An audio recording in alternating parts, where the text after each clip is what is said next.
Okay, let's dive in. We're looking at a German folktale today, one that feels, well, surprisingly relevant. Forget those neat little Aesop morals for a second. We're wading into something stickier, more philosophical maybe.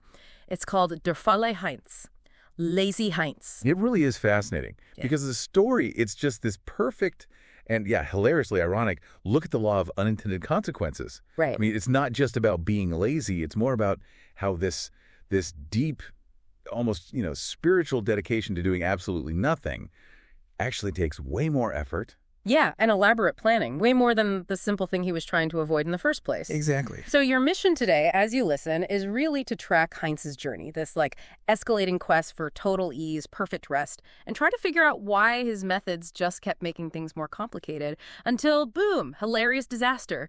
But there's this weirdly accepting philosophy hidden in the rubble at the end. That's what we want to pull out. Indeed. And the core paradox is right there from the start. Avoiding simple work now often just piles up bigger, unexpected problems later. Which brings us to Heinz's first big problem, his initial burden. Section 1, then. The burden of the goat.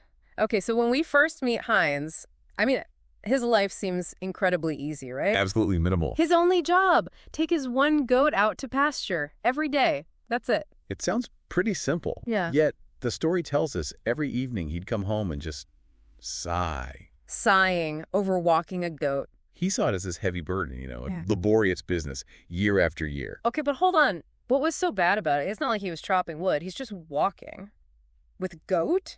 What's the specific complaint? It's the vigilance. That's the key thing. It wasn't the physical act. Okay. It was needing to stay alert.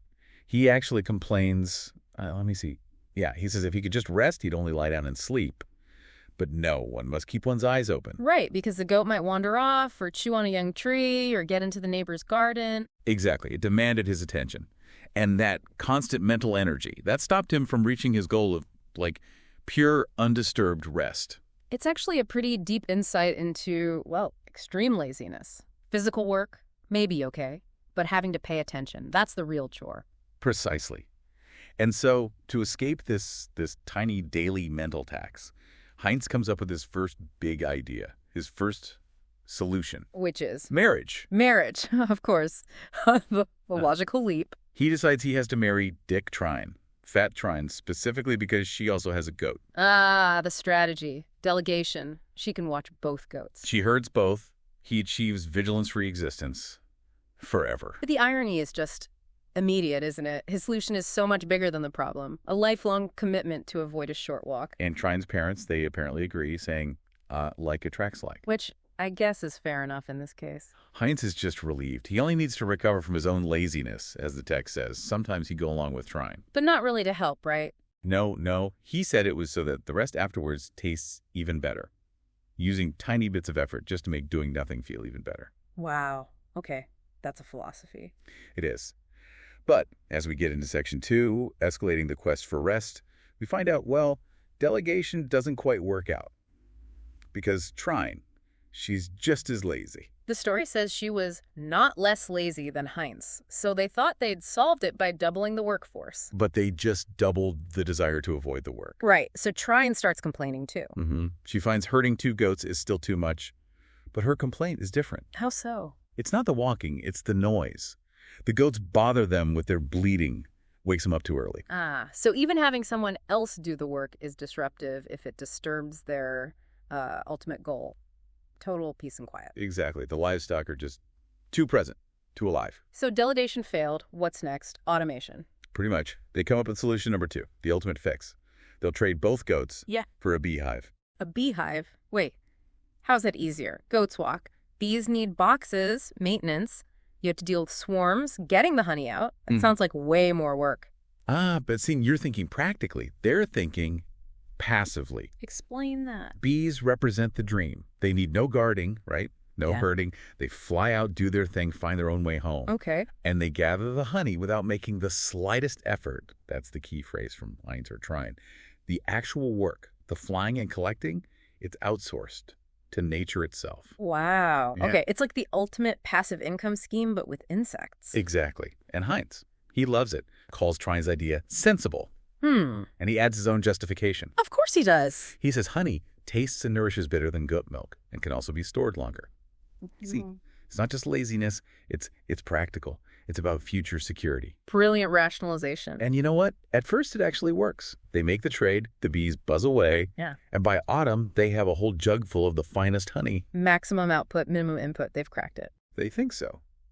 But the problem with achieving total slothful success is you immediately start worrying about protecting it and protecting things. That takes effort. Which leads us neatly into section 3, the downfall of future planning. So they've got this jug of honey. Right. They put it up high on a shelf in the bedroom because now they're worried. Thieves, maybe? But the real enemy? Mice. Mice. The bane of the lazy man's pantry. So what's the security system? Oh, it's perfect. It embodies the whole paradox. Trine gets a big, strong hazel stick and puts it right next to the bed. The idea, if they hear something, they can just reach out, grab the stick, and whack at the intruders without getting up. They introduced a weapon into the bedroom specifically to avoid moving their legs. That's commitment. Maximum prevention for zero reaction effort. Pure Heinz and Trine logic. Okay, so now we get to the morning. It all goes wrong. Heinz is naturally still in bed, well past noon. He refuses to get up early, citing his favorite proverb. Who gets up early consumes his property. Resting is, like, fiscally responsible for him. So they're lying there, fully rested, probably bored. Too much mental energy, nothing to do. So they start planning what's next for their passive asset, the honey. Heinz suggests trading the honey. Before Trine eats it all, mind you. Trade it for a goose and a young gosling. Okay, another step up the complexity ladder. Geese need looking after. And it's exactly where Trine slams on the brakes. Yeah. It's this moment of, like, counter-laziness. She refuses. Why? Unless they first have a child. A child to herd the gosling. Yeah, because she certainly isn't going to unnecessarily wear out my strength chasing baby geese.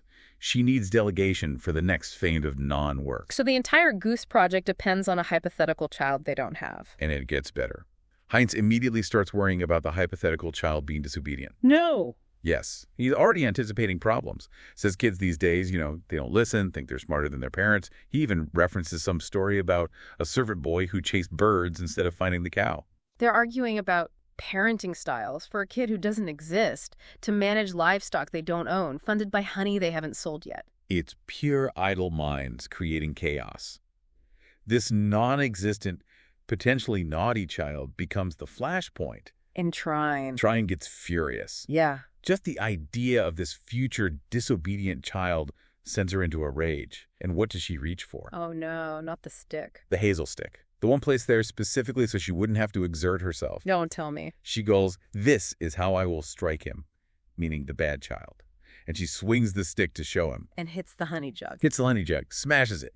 Honey everywhere, down the walls, pooling on the floor. Oh, wow. The entire grand plan, all that effort to avoid watching one goat, ends in a sticky, sugary mess. Total, immediate catastrophe.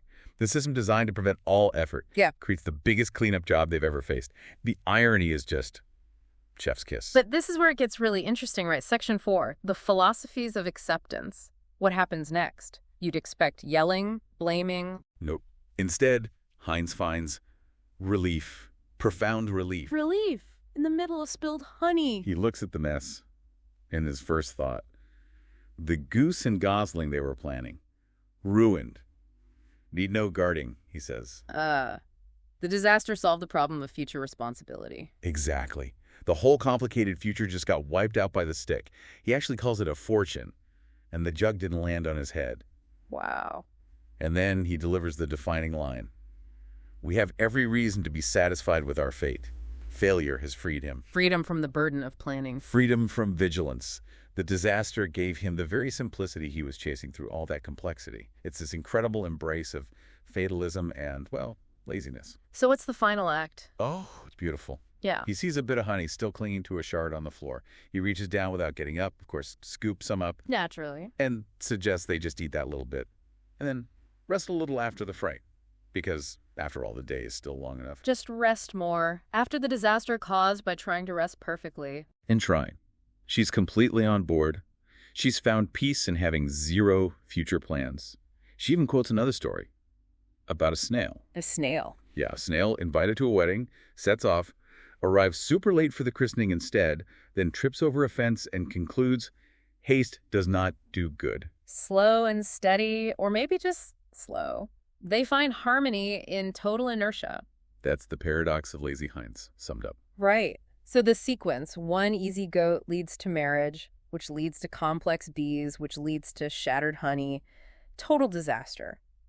But the lesson isn't some simple moral, it's hidden in that final acceptance. Yeah, the greatest rest they actually experience. It only comes after the whole elaborate scheme falls apart. They finally escape the mental effort, the anxiety of their own ambition to do nothing. It really makes you think, doesn't it? If you connect it to, bigger things, maybe just accepting the minimum necessary work, maybe that's actually less taxing than all the stress and planning involved in trying to avoid it completely. It's a really provocative thought. Definitely. And it leaves you, the listener, with a question to chew on. Yeah. How often do we do this? Spend way more energy building these complicated avoidance strategies, our own beehives, our own imaginary geese, than the small initial task would ever have cost us. All just for that fleeting dream of perfect, impossible, effortless ease. Something to think about.